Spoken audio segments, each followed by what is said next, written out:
En esta sesión vemos algunos fenómenos que tienen que ver con el proceso de formación de imágenes, el uso de lentes y sus consecuencias. En el proceso, vemos cómo diversos modelos muy sencillos han sido desarrollados para tratar de entenderles. En adición a esto, introducimos varios conceptos que son parte común del vocabulario que utilizamos en el área.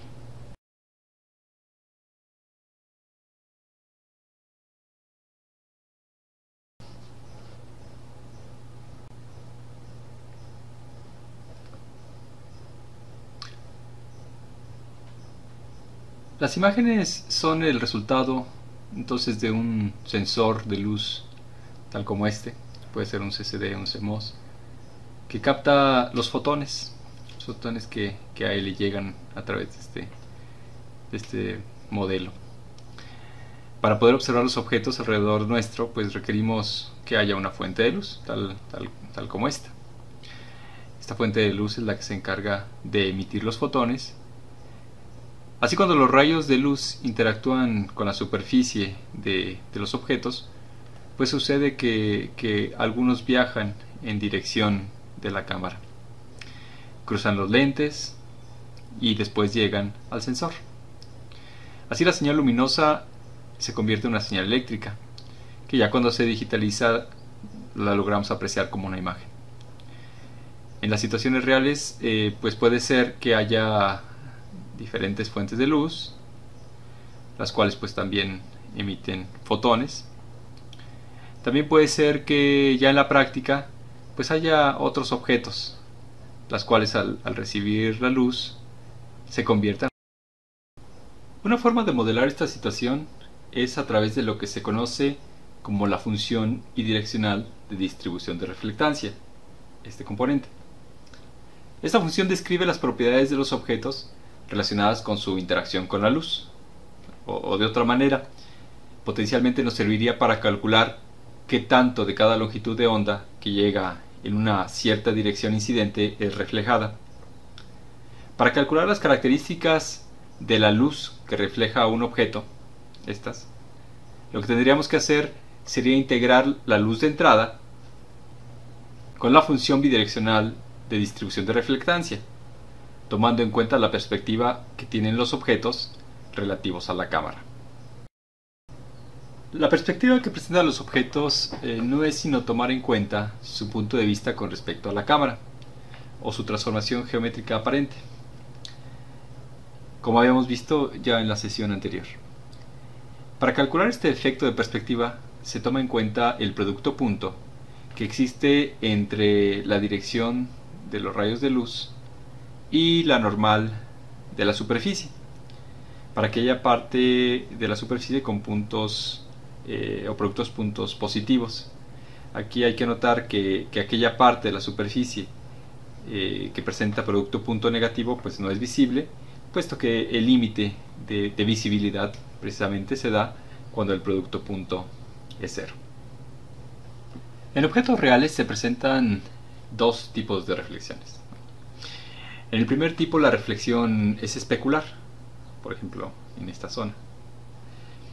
Esta se da cuando la superficie precisamente se comporta como un espejo y la dirección normal de la superficie se encuentra a mitad del ángulo que se forma entre la luz que incide y la luz que percibimos, la luz reflejada.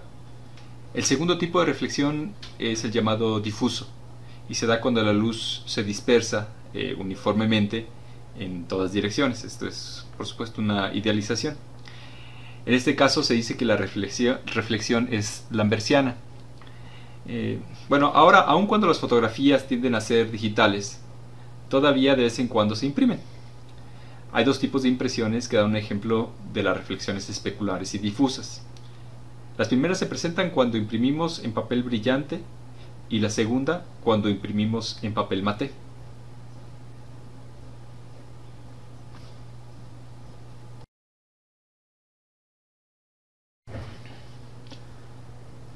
Tal vez debido a nuestro conocimiento imperfecto de las superficies de los objetos, por mucho la reflexión lambertiana o difusa es el modelo más usado en el área de visión por computadora.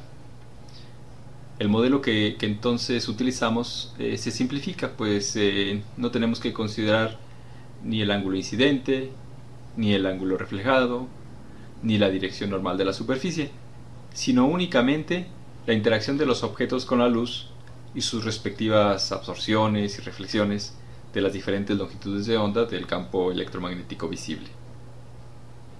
Otra simplificación que normalmente hacemos es la asociada a los lentes que utilizamos en nuestras cámaras. Es decir, como vimos en la sesión pasada, el modelo de perspectiva es difícil de aplicar en la práctica, pues requerimos tener lentes para recolectar fotones. Sin embargo, bueno, ya que los empezamos a utilizar, esto introduce diversos tipos de distorsiones a sí mismos, algunos de los cuales veremos en las siguientes láminas.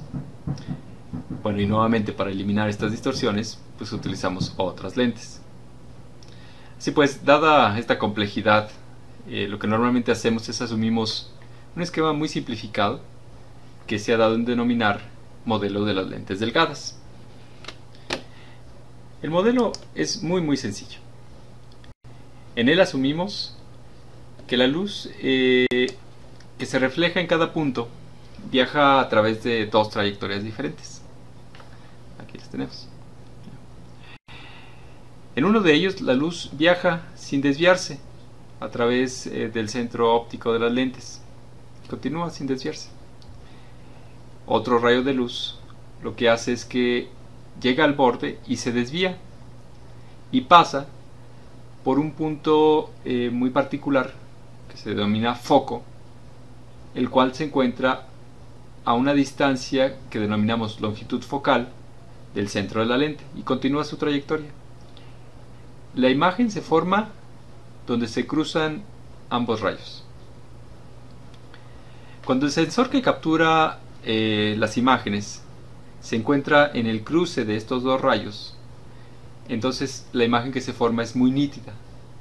Todavía más, dado que los píxeles que componen el sensor tienen una dimensión pues más o menos grande relativa a los fotones, pues si el fotón cae dentro del área del píxel, pues todavía la imagen se mantendrá nítida. En otro caso, cuando el cruce del sensor se da en una posición en el que se abarcan varios píxeles, pues la imagen se ve borrosa. Y al conjunto de píxeles que está incluido en este cruce se le denomina círculo de confusión. Este modelo es muy sencillo y se puede resolver por triángulos semejantes, dando lugar a lo que se conoce como la ley de las lentes delgadas, la cual, pues como vemos aquí, lo que dice es que la suma de los inversos de las distancias del centro óptico al objeto más la distancia del el inverso del centro de la distancia del centro óptico a la distancia de enfoque es igual al inverso a la longitud focal. Y bueno, ya que hablamos de longitud de onda, conviene mencionar la definición del concepto de número f, que es muy usado en fotografía. El número f es una medida de la cantidad de luz que entra a la cámara y se define como el cociente entre la longitud focal y el diámetro de la apertura que permite la entrada de la luz, o diafragma. Entre más grande es este número, menos luz entra. Ustedes habrán notado que en las cámaras fotográficas es muy común ver este número expresado como potencias de raíz de 2, y esto pues corresponde a duplicar el área de entrada de luz. El espectro de luz corresponde a longitudes de onda que van desde aproximadamente los 380 nanómetros y llegan aproximadamente también a los 740 nanómetros, más o menos correspondientes al azul y al rojo respectivamente. La diferente longitud de onda entonces corresponde a un diferente contenido energético. La longitud de onda menor tiene un contenido energético mayor. El uso de lentes y este diferencial provoca un fenómeno que es conocido como aberración cromática. Como vimos antes, bajo el modelo de las lentes delgadas, una de las trayectorias de los rayos de luz se desvía y pasa por el foco. Bueno, diversas longitudes de onda tienen diferentes contenidos energéticos y como consecuencia diversos índices de refracción. Un último efecto óptico que quiero describir es el de la viñeta, el cual la tendencia de los rayos de luz a tener un brillo aparente menor al alejarnos del eje óptico. Este se da principalmente por tres factores: la perspectiva de la superficie de los objetos, la proyección del píxel y la apertura de las lentes. Así, por un lado, tenemos que la superficie del objeto tiene una reducción de área y por tanto de luz reflejada por efecto de la perspectiva, la cual es directamente proporcional al ángulo que forma con respecto al eje óptico. Entonces estamos hablando de este eje. Por otro lado, la cantidad de luz que llega a la cámara es inversamente proporcional al cuadrado de la distancia. Entonces, esta distancia, que corresponde al viaje de la luz desde el objeto hasta su proyección, hace que conforme nos alejemos del eje óptico, pues la distancia que tenga que recorrer la luz sea ligeramente superior. Finalmente, la apertura por la cual entran los rayos de luz a la cámara tiene un cambio de área por efecto de perspectiva, que también está relacionada con el ángulo que existe entre la orientación del objeto y el eje óptico. Así pues, tomando estos tres factores, tenemos que la relación entre la radiación de la escena y la irradiación que llega a la cámara está dada por lo que es conocido como la relación fundamental radiométrica. Espero que después de esta pequeña charla hayamos podido apreciar cómo, aunque damos por sentado el proceso de percibir, hay distintos fenómenos físicos que interactúan entre la luz y los objetos, y hay diversas relaciones geométricas que se presentan en el problema y que son bastante elaboradas. Pues en el campo de visión por computadora, pues sí se ha avanzado mucho.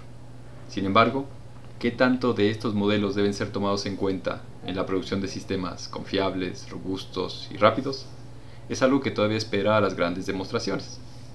Por lo pronto, es conveniente tener presente esta complejidad y que está presente en nuestro problema como una forma de ganar entendimiento sobre él.